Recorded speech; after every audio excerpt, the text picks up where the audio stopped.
Halina't pakinggan ninyo ako!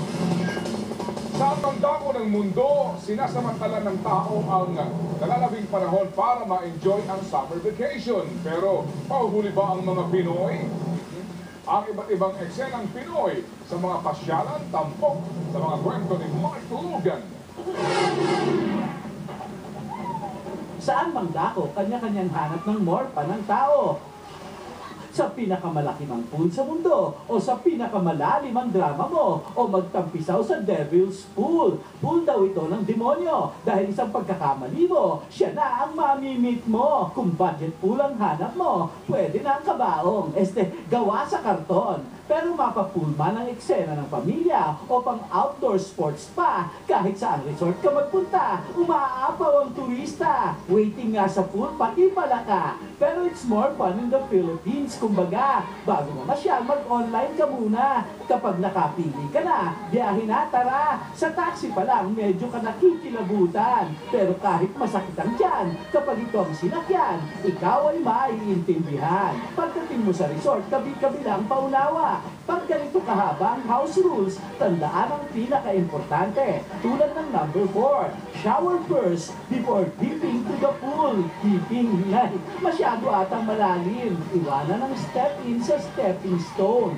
O kaya, don't enter your slipper. Shower first before singing. At kung kakanta ka, piliin mo ito on bendedness. Magbayad bago maghubad. At para sa mga hindi nakakaintindi ng Tagalog, ito. If you swim, you will pay. If you don't swim, you will pay. Attention! Libre naman palang manood eh. Nga pala, eto mga rates dito. 50 pesos kapag sa araw o day tour. Oops! Spearhead yan ha. 100 naman kung overnight.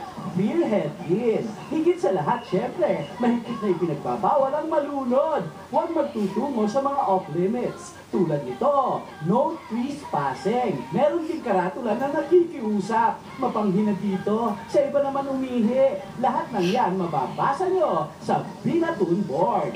Di rin nawawala ang mga nawawala. Kaya eto, don't leave your things unattended. At para makasiguro, lagyan ng tsinelas ng kandado o pati cellphone nyo. Kung gusto naman ng refreshment, subukan ng chocolate mouse o dirty ice cream. Try nyo, makaetat. Mabenta dyan yung original gummy stick.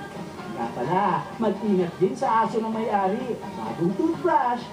At kung problema nyo, swimsuit, anong ginagawa ng plastic bag? Huling paalala sa inyong outing. Ito ang huwag na huwag niyong gagayahin. Ang mambastos na nagsasunbathing. Kanina pa, papansin kung papansin. Kaya nang mainis ang kanilang pinupuntilya, bumangon ito. Sabay tanong, pare, may problema ba?